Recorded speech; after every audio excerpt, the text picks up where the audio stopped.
Hey kindergarten, when we talk about patterns, we talk about things that repeat themselves, just like these examples here of blocks, or in this next example of swirls. Even though they're differently colored, they're all the same swirl pattern.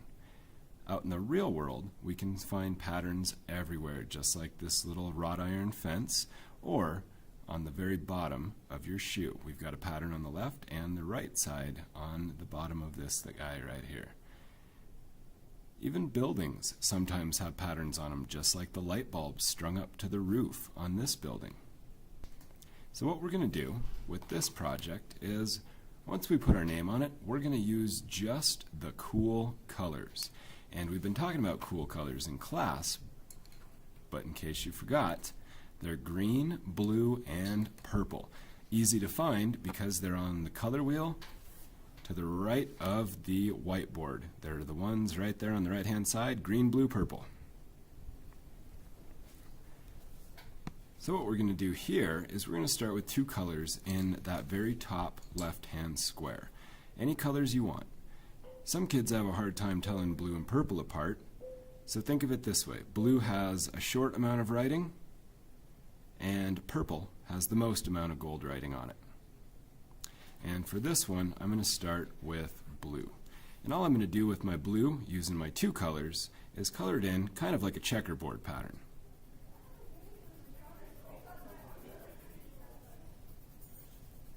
Each time those blue corners touch, I'm going to color the box next to it. Using a colored pencil, and I'm taking my time coloring inside the lines. And I'm going to make sure I fill all those spaces up with blue. And I'm going to leave a white space in between each one. Now I'm ready for some green. So I'm going to fill in all the rest of those white boxes with my green colored pencil.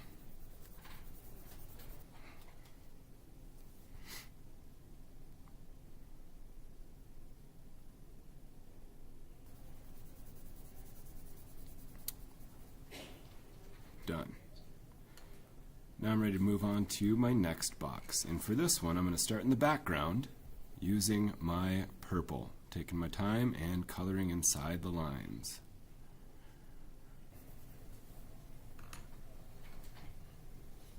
Switch to blue. I know it's blue because it's got that little tiny amount of writing on the side of it.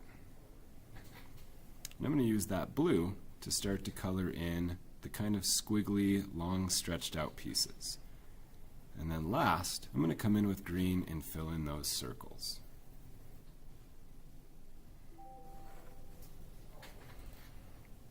I know it's purple because it's got a lot of writing, and I'm going to start my third box with purple.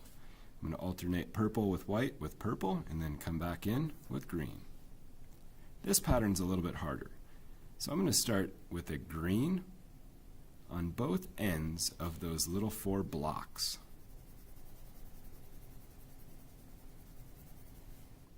My longest box and my shortest box have green. And then the second box that touches my small green, I'm going to color in with blue. Last one gets colored in with purple.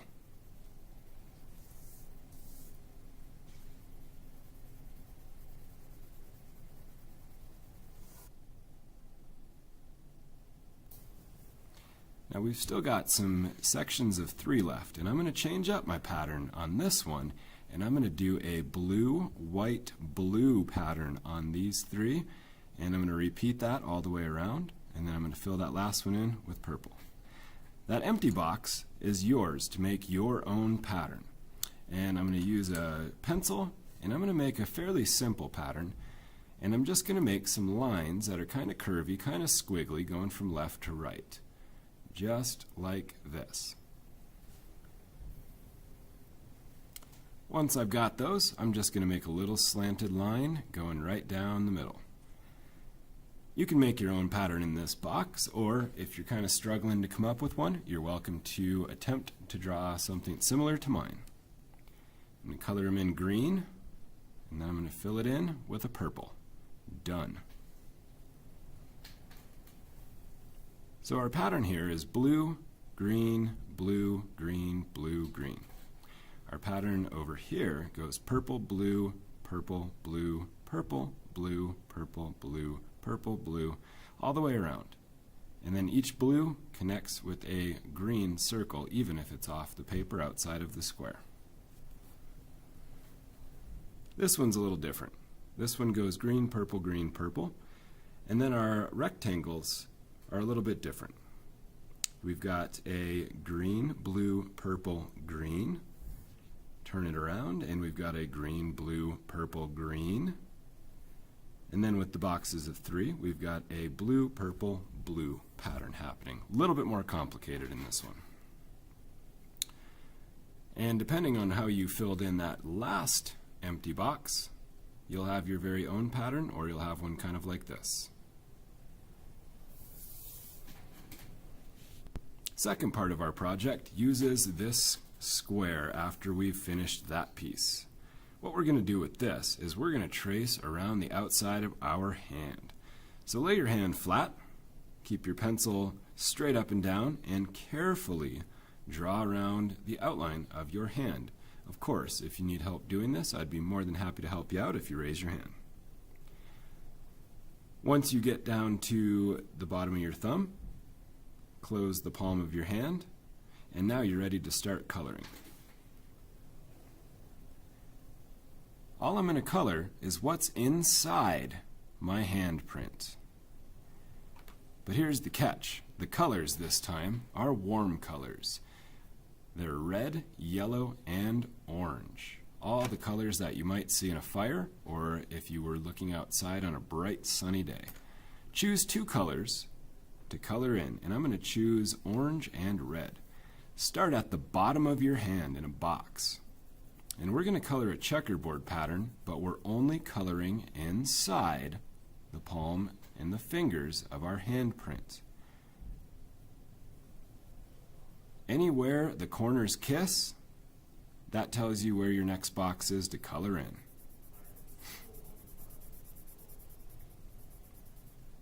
My corner touches the other box, so I'm going to color that one in as well. You don't have to color the box once it's outside of your handprint, just like this one.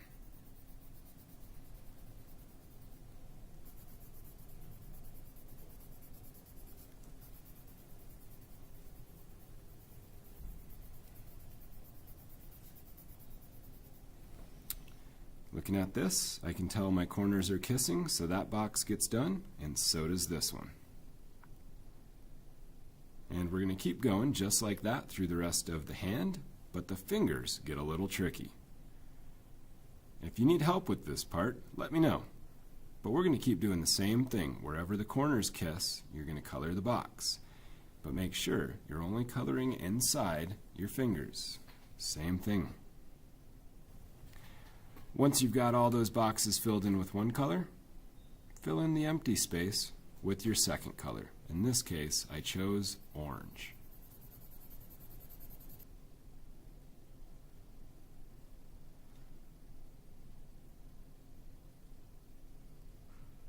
Done. Now carefully take your scissors and cut around the outside of your hand. Always easier to move the hand that's holding the paper when we're using our scissors.